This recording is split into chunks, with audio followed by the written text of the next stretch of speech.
Hello student, कैसे आप लोग? उम्मीद करता आप लोग ठीक हो गया। आपका मेरे यूट्यूब चैनल संजीव ज्ञान गुरुकुल पर स्वागत है। आज मैं आपको क्लास 10 के गणित में प्राकृतिक चैप्टर का प्रश्नावली 15.1 का प्रश्न 10 सॉल्व करके समझाऊंगा। इस क्वेश्चन को मैं आपको बहुत ही आसानी में स्टेप बाय स्टेप समझाऊंगा ताकि आप सब स्टूडेंट इस प्रश्न का अच्छी प्रकार समझ में आ जाए। ठीक है, और यदि आप वीडियो आपको पसंद आए तो प्लीज मैं वीडियो को लाइक शेयर कर दीजिएगा, और यदि आप वीडियो पर नए हैं तो सब्सक्राइब बटन प्रेस कर, बेल आइकन प्रेस कर ऑल पर क्लिक कर दीजिएगा ताकि हमारी हर पहली आने वाली वीडियो का नोटिफिकेशन आपको सबसे पहले मिले। ठीक है, अब प्रश्न 10 सॉल्व करने से पहले मैं आपको एक बात कह दूं कि इस वीडियो का पूरा अंत देखिएगा, बीच में कभी स्किप मत कीजिएगा, नहीं तो आपको वीडियो में प्रश्न का हल अच्छी प्रकार समझ में नहीं आएगा।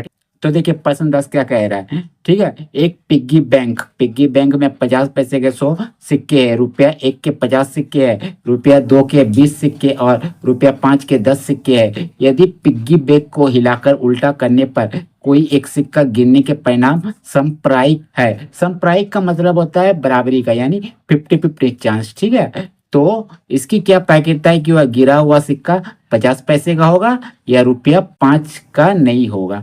ठीक है, आपको प्रायिकता क्या निकालने बोला है, 50 पैसे का होगा, रुपया 5 का नहीं होगा। ठीक है, तो सबसे पहले आप देख लीजिए आपका जो पिग्गी बैग है उसमें कुल कितने सिक्के हैं। ठीक है, 50 पैसे का 100 सिक्का है, रुपया 1 के 50 सिक्के है, और रुपया 2 के 20 सिक्के है, और रुपया 5 के 10 सिक्के है। ठीक है, अब प्रायिकता निकालने का आपका फॉर्मूला क्या होता है भी देख लीजिए। तो देखिए प्रायिकता निकालने का आपका फॉर्मूला होता है, देखिए प्रायिकता पी ई बराबर होता है ई के अनुकूल परिणामों की संख्या बटे प्रयोग के सभी संभव परिणामों की संख्या। ठीक है, तो सबसे पहले हम लोग क्या करेंगे, सभी संभव परिणामों की संख्या को ढूंढेंगे, उसके बाद अनुकूल परिणामों की संख्या पता करेंगे। ठीक है, फिर इन दोनों को हम लोग क्या करेंगे, भाग दे देंगे अनुकूल परिणामों की संख्या से सही संभव परिणामों की संख्या को। ठीक है, तो चलिए हम लोग हल करते हैं। तो लिखते हल हल ठीक है, हल लिखते हैं। फिर लिखना है, देखिए आपका पिग्गी में कुल कितने सिक्के हैं वो लिखते हैं। ठीक है, लिखते हैं चूंकि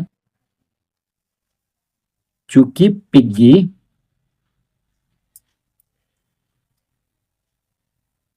बैंक में कुल सिक्कों की संख्या कुल सिक्कों की संख्या बराबर कितना हो जाएगा, देखिए 50 पैसे का 100 सिक्का मतलब 100 लिख दीजिए, 1 रुपया के 50 सिक्का 50 लिख दीजिए, 2 रुपया के 20 सिक्का 20 लिख दीजिए, और 5 रुपया का 10 सिक्का 10 लिख दीजिए, सबको जोड़ दीजिए। ठीक है, तो देखिए 100, 70 और 80, 180, 180 सिक्का है। ठीक है, हो गया। तो ये जो 180 है ये आपका हो जाएगा क्या, संभव परिणामों की कुल संख्या, मतलब आपका कुल 180 सिक्का ही है ना, 180 से ऊपर नहीं है। ठीक है, तो इसीलिए लिखिएगा, इसीलिए संभव परिणामों की कुल संख्या बराबर लिख दीजिएगा 180। ठीक है, 180 हो गया। अब आपको निकालने क्या बोला, पहला नंबर देखिए 50 पैसे का होगा, 50 पैसे का होगा क्या, प्राकृता। ठीक है, तो लिखिएगा पहला नंबर। ठीक है, पहला नंबर लिख देगा। देखिए चूंकि चूंकि पिग्गी बैग में पिग्गी बैंक में 50 पैसे का कितना सिक्का है, देख लिया 50 पैसे के 100 सिक्के हैं, तो लिखिएगा चूंकि पिग्गी बैंक में 50 पैसे के 100 सिक्के 100 सिक्के है। ठीक है, तो ये हो जाएगा, इसीलिए अनुकूल परिणामों की कुल संख्या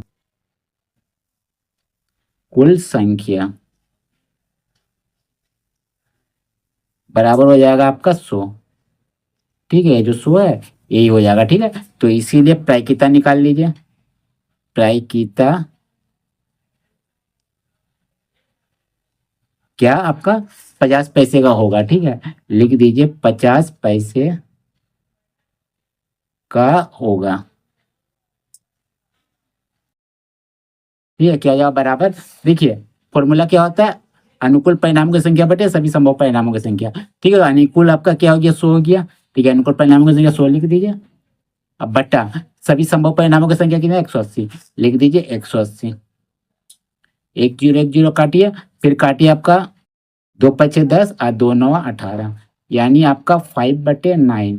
ये आपका हो जाएगा पहला का आंसर। ठीक है, चलिए पहला का आंसर आ गया। अब चलिए सेकंड नंबर आपका क्या बोल रहा है, देखिए ₹5 का नहीं होगा। तो देखिए पिग्गी बैंक में आपका देखिए ₹5 का कितना सिक्का नहीं है, 10 सिक्का नहीं है। और बाद में कितना कितना सिक्का आपका है, 50 पैसे का 100 सिक्का है, ₹1 का सिक्का है और ₹2 का 20 सिक्का है। यानी आपका क्या लिखिएगा, आप लिखिएगा दूसरा नंबर में, लिखिएगा यहाँ दूसरा नंबर दे दीजिए, लिखिएगा लिखिएगा चूंकि पिंगी बैंक में टोटल कितना सिक्का था 180।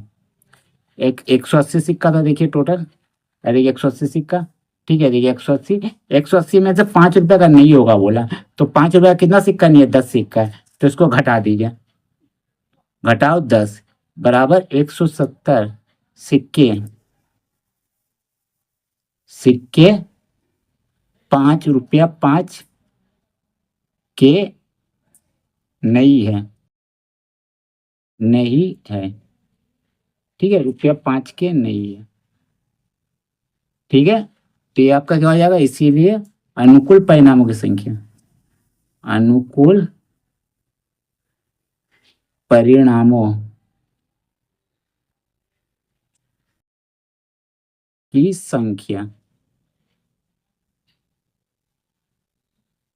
बराबर कितना हो जाएगा, ये आपका 170।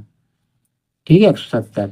तो इसीलिए आपका प्रायिकता क्या हो जाएगा, प्रायिकता क्या, ₹5 का नहीं होगा, 5 का नहीं होगा,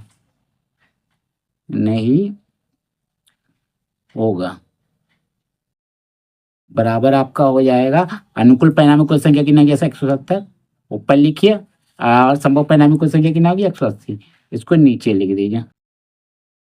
ठीक है, बराबर कितना काट दीजिए 100 यानी 17/18। ठीक है, ये आपका हो जाएगा आंसर। ठीक है, तो आपका कितना निकल गया, 50 पैसे के सिक्के का होगा 5/9 और ₹5 का सिक्का नहीं होगा, इसका 17/18। ठीक है, तो आपको समझ में आ गया होगा पैकेट इसका। ठीक है, तो उम्मीद करता हूं आपको मेरा ये वीडियो पसंद आया होगा। यदि आपको मेरा ये वीडियो पसंद आया तो प्लीज़ मेरे वीडियो को लाइक शेयर सब्सक्राइब कर दीजिएगा। और यदि आपको वीडियो समझने में कोई कष्ट है तो मुझे कमेंट कर सकते हैं। और यदि आपने इससे पिछले दिया गया वीडियो नहीं देखा है तो आप मेरे डिस्क्रिप्शन के प्लेलिस्ट पर जाकर देख सकते हैं। ठीक है, तो फिर मिलते हैं नए वीडियो के साथ। धन्यवाद।